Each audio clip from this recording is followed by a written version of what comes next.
Okay, so before we get into analysing the Wolfsburg versus Sevilla game, can you smash the like button if you enjoy the content?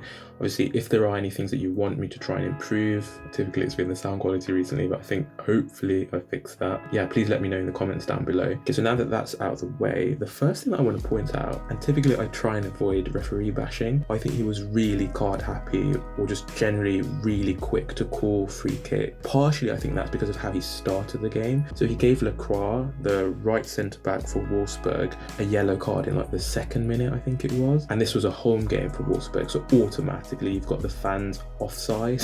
They like automatically think you hate their team. And to be fair, I do think he probably did a little bit. Okay, so for example, in this scenario, Carlos actually catches Lopetegui right here, just on the back of his calf as he's going up to try and header the ball. It is obviously innocuous, it's innocent, but he hits the back of the calf with, I mean, he's using that foot as part of the whole propelling to get into the jump. And obviously, typically when it's a defender doing this, then automatically you've got a problem because, you know, a defender is, you're typically going to be doing this in your penalty box. And actually, I know that it seems nitpicky, but this is, I would say, kind of what got Sevilla to have a penalty later on. Obviously, Rakitic converted. He did really well. There's a lot of grandstanding and trying to get the crowd to put him off, but he scored it. But in that case as well, you had Gilovogi, and please forgive me for butchering his name, but he was doing a defensive action, kicks. I think it was innocent, like in the actual swing of his foot, ended up catching the Sevilla player, and next thing you know, it's a penalty. But it's like literally my man's foot could not go anywhere. And in this, I don't see too much difference between that and this. But obviously one was given as a penalty and really kind of decided the game, and then in this case it wasn't given. But yeah, just because of the way the referee behaved, it then meant that constantly throughout the game, both teams play acting, diving, just generally being really rowdy, like petulant kids. Anyway, with that, we're going to move on. Okay, so the first thing to note is the way that Wolfsburg built up. So typically this was their setup from goal kicks. They did very often go long, and I think they set up in this like 2-4-1-3 with the forwards kind of bunched up, typically off screen here, so you can't see any of them. But they set up in this way partially, I think, to draw Sevilla out. So Sevilla really want to press Wolfsburg in their own defensive third. Note the structure of Sevilla's press. I think it's really interesting in that you've got your wide midfielders actually as the highest players, and then you've got your taller players in Campos and Mir dropping a little bit deeper. I did just say wide midfielders. I mean, technically Gomez isn't a wide midfielder. He was the CAM. He became a wide midfielder later, but they're aware of what Wolfsburg want to do in that they're going to want to play some sort of long ball. They've got their taller players a little bit deeper. Then obviously they're marking their centre midfielders there, the centre midfielders of Wolfsburg. Before we move on, actually, I think it's also important to mention that Wolfsburg tried not just long goal kicks, but then also long throw-ins as well. So whenever they got the ball relatively high in the Sevilla half, that was one thing that they tried to with either fullback. But I'd say typically with Mbabu, that was a channel that they were typically attacking down, trying to see if Baku and Mbabu could kind of dovetail together in that space if they weren't having Luke Bakiaku running behind in that space beforehand. So a big part of Wolfsburg's long goal kicks was bunching up all of their forwards together. You've of course got a really great target man in Weghorst, but then off that, they're trying to have Stefan running behind and the really rapid Baku as well. Generally, I'd say a big part of Wolfsburg's play was trying to use the pace of their forwards against the relatively high line of Sevilla, whether it was from goal kicks as well as also open play. Wolfsburg would look for Luka Bakayoko running in behind into those channels behind the fullbacks of Sevilla. So part of the reason that this would happen was because the fullbacks of Sevilla were really aggressive in trying to press those channels. Obviously having their wide midfielders shift position, so we showed Ocampo pulling to more of a CAM kind of position during the press, and then you'd have Suso pull to more of a right forward position. It did mean that your fullbacks had to do quite a bit of work behind that first line of the press. And here we can see the result of that with the right back in Jesus, I'd say about 30 yards or so away from the right centre back, Carlos. Again, I think this is just a really great scenario showing Luke Bakayoko trying to run in behind the relatively high line, the high defensive line of Sevilla. Of course, Wolfsburg favour this style partially due to their own advantages of obviously having these really rapid forwards, but then also trying to avoid as much as possible the really intense press that Sevilla wanted to put on if Wolfsburg played it short. I should also include amongst those advantages being that having your fullbacks, who are typically faster than your centre-backs, really high up the pitch. I mean, there are freak teams out there like Liverpool, but typically your fullback is meant to cover your centre-back, so really this should be a favourable situation for Wolfsburg, where they're able to isolate a really rapid forward against typically a slower centre-back. Obviously Wolfsburg did go ahead, but I think overall Sevilla really were the ones that kind of dictated the game. When you look at the number of shots created before the Wolfsburg chance ever happened and how many Wolfsburg chances were created before that point, I think that gives an idea of who really was in charge of this game to that point. Regardless, when Wolfsburg did have possession, then they typically shaped up in this 2-4-4 shape. We mentioned that they didn't necessarily have the passing ability through the midfield to be able to pass through the thirds, but they would try and play it often down the channels, typically more on that right hand side with the likes of Baku and Babu, but they would try, when they were able to progress the possession into the defensive third of Sevilla, they would try and get both of their fullbacks relatively high. So we're thinking of Roussillon as well as also Mbabu. I would say though that Mbabu was of course considerably higher typically than Roussillon ever got.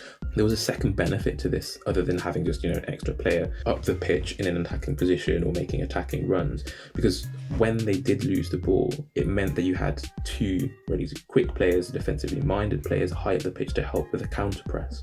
You can see the intentions of the counter press in both the positions of the fullbacks, but also in the position of the centre midfielders as well, who got close to players that were, potentially open if Sevilla were able to win the ball and, try and play it forwards. When Wolfsburg did progress the ball down the channels, then they did the obvious and tried to cross to their really, really tall forward in Berghorst. So with that, let's move on. Okay, so there's a number of points here, actually, that I think we need to mention with regards to Wolfsburg's deep build-up. So again, a 2-4-1-3 with your forwards relatively narrow for the long ball. Wolfsburg on occasion did try and pass out the back, as shown on screen.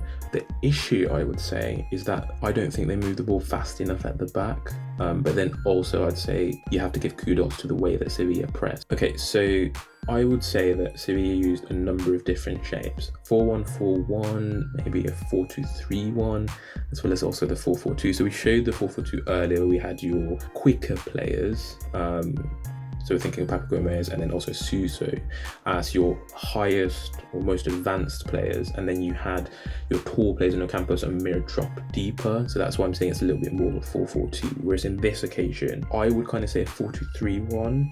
You have Gomez pressuring the ball, and then you have Mir tracking the centre midfielder. And you've got Ocampos shaping up to press the fullback. At this point, Baku had moved from right wing to right back because Mbabu had been subbed off and they'd made a number of substitutions. But the way that the 4-1-4-1 worked was that dependent on where the ball was, so whether it was on Wolfsburg's left or right, determined which of the Sevilla midfielders, so we're thinking here of Jordan or Fernando, would go and press the centre midfielders of Wolfsburg. So for example, if the ball was on the right hand side, so let's say it was going to Mbabu before he was subbed off, then you would have Jordan, who was the left-sided centre midfielder for Sevilla, come across and he would go up and out to press. So he would go and help the likes of Mir or Papu Gomez in that centre of the park. Whereas if the ball then goes towards Roussillon's side, then you're going to have Jordan drop off and you're going to have Fernando go instead and support. The whole idea being that those two kind of metronome and help press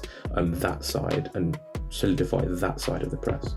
I think part of the reason that Wolfsburg set up this way, instead of just having their, centre backs, the defenders, centre midfielders, all just push up immediately, knowing that they're going to kick long anyway, is that it creates more space for the like of Weghorst and Baku, Bakayoko to be able to compete with potentially fewer defenders, and that might give you just that little bit of advantage to get the ball. Another big part of Wolfsburg's play was counter-attacks. So As mentioned on numerous occasions now, they have really rapid players, and they try to use that to the best of their ability. Obviously, off Sevilla corners, when they regained just in open play generally, they did try and look for maybe Luka Bakayoko running those channels. And here we have a really good example in the 21st minute.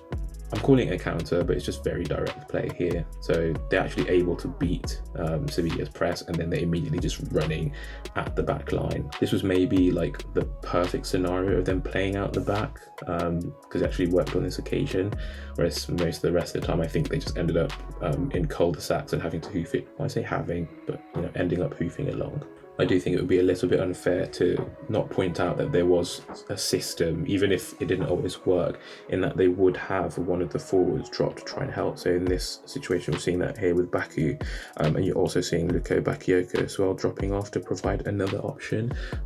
And again, yeah, in this scenario it actually worked. So onto Sevilla and their attack. So really, really key players for Sevilla's attacks were Jesus as well as Acuna. These guys just had legs for days, constantly getting up and down, helping both in the press, but then also providing crossing options. Whilst on paper the fullbacks, I'd say that they were really the wide midfielders. Ocampos, who's playing as the left winger, would often end up centrally in the box, and Jesus would be whipping a ball in for him as well as also for Mir. With Suso over here in the right hand corner of this picture, constantly pulling inside, tucking inside to draw Rusio away from that right hand side channel, left hand side for Wolfsburg, so that Jesus can get high and wide and into a crossing position. This was a constant throughout the game. Even when they changed formation, you still had this. So I'd say, at least initially, before they made like their numerous substitutions, Sevilla typically set up in like a 2-4-1-3. Papu Gomez, who's highlighted here, did float around a lot, as well as also Suso, who would typically, as mentioned before, tuck inside, and he had like the ability to roam. Wolfsburg against this did set up in this like 4-4-2 shape, or even on occasion it looked like a 4-3-2-1, but I'm really not sure. I only saw that for maybe 5 minutes or so. Whenever Gomez did drop like this though, you did have either Jordan or Fernando push higher to try and take up the position that he'd left. So you were trying to just kind of pull the centre midfield as well as defenders of Wolfsburg around. Okay, so this is one example of Sevilla's 3-1 shape. So here we have Fernando highlighted, and he's dropped to become the central centre back. On occasion you actually saw Jordan here do that as well, and he would end up as a right-sided centre back, or even sometimes a left-sided centre back, and just allow the centre backs to really split. That allows the likes of Jesus or maybe Acuna on the other side to take up really, really high positions. They can move almost into those wide midfield positions, as I alluded to earlier. It allows the likes of Suso, who's roughly over here, to move inside and just kind of and force the defenders of Wolfsburg narrow, because the Wolfsburg fullbacks were really aggressive like in their positioning, so they were really happy to leave their centre backs alone, even though they knew that Sevilla would really want to attack these spaces between the Wolfsburg centre back and fullback. I think you can actually see that with this specific hole here. Like, you cannot see Rusio because he's so aggressively tight to Suso. This was something that Sevilla tried to take advantage of later, specifically with runs by Gomez, who would just constantly keep testing the channel on the right-hand side of Wolfsburg's defence, with Lacroix and at that point Baku, supported by late overlapping runs by Rekic. I think part of the benefit of playing the back three is that it helps evade the pressure of the 4-4-2 press, and we see that here. So initially Fernando was over here playing as the central centre back, but as Wolfsburg try and engage their press, then you have Fernando step out, push out into centre midfield. He then obviously draws, he forces verticals to follow him, and that allows there to be an easy pass into Carlos free on the other side. So we are built up in this 2-3 or 4-1 shape that we have here. So we have Fernando really deep as the CDM, and then you've got your fullbacks really wide either side of their centre backs, and they're playing it really short from the goalkeeper, going to try and progress through the thirds, obviously keep possession of the ball. Wolfsburg don't like the sound of that, so they're set up in a 3-2-3-2 press. You've got Arnold, the centre midfielder, much higher up the pitch in the kind of CAM position. You've got Vercourt as the left forward, and then Luka Bakayoko as the right forwards in the press. And then, yeah, they just press them towards the touchline, eventually forcing Sevilla into a relatively long ball. And obviously, lower probability that that is a successful pass. So this is the next phase of that press, where you've got Stefan, the left midfielder, and he's using his cover shadow to block the pass here into Jordan. And this was part of what I was trying to mention before with regards to just how high Rusio is. Yes, this is during a press, and that's part of the reason why he's moved from the back line to almost become like a second centre defensive midfielder with Gilovogi to his right, and he'll try and press towards Jordan if Jordan's going to receive the pass from Jesus. Okay, so this scenario depicts 3-2 or 3-4-3 that Sevilla utilised later in the game. Obviously, at this point, they're chasing the game. They really want to get something out of this game. Obviously, the group is very tight, so you really do need points on the board. It's a 3-2 because you've got Fernando as your CDM, and you actually have your other centre midfielder here in Rakitic. He's pushed up more to become almost a number 8 at this point, or a number 10, but that's only because the ball had progressed initially higher up the pitch. But as the ball is then passed back, he was going to come back into his right-sided centre midfield position and help the ball progress on the right-hand side. This was a role that Jordan did before he was subbed off. Sevilla, they were constantly trying to use their forwards in Lamela as well as Munier to try and create overloads in wide spaces. So in this case, we have Munier highlighted here, and he was moving out towards that left-hand side to see if they could try and take advantage of when Baku, who's now the right back, would push out to try and press against Papu Gomez, who's just in this bottom left-hand corner. That would then potentially allow Munier to run in behind Baku and hopefully get into some sort of crossing position. At this point, Wolfsburg were down to 10 men, so they just played a 4-4-1. Okay, so we've got here highlighted at the far side, Jesus, if you can see him. And as I said, he's still playing wide midfielder, really. I mean, normally on paper, he's a fullback, but constantly getting up. In this occasion, he actually has Lamela there with him. So Lamela's the person actually on the ball, drawing, the attention of these two Wolfsburg defenders. And then Jesus is going to make that overlapping run and potentially have the ball passed out to him, and he's going to whip it in.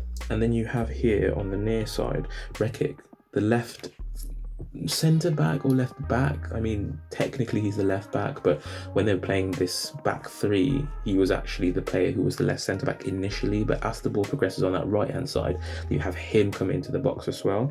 So you get both the left winger or left forward at this point in Gomez, but then also Rekic as well coming in. We have, as we mentioned before, Rakitic getting up to provide kind of a number 8 or number 10 role. He actually got quite a nice shot off from this position as well, so I thought he was really useful coming on as a relatively late sub, even if he doesn't have the legs anymore. I really enjoy looking at these two teams I don't typically get to look at. If you enjoy this content as well, please don't forget to smash the like button. With that, the next game I'll have analysed on this channel will be actually a little bit of a throwback to the Brentford versus Liverpool game that we had just played the weekend before. I hope you look forward to it. With that, we're out.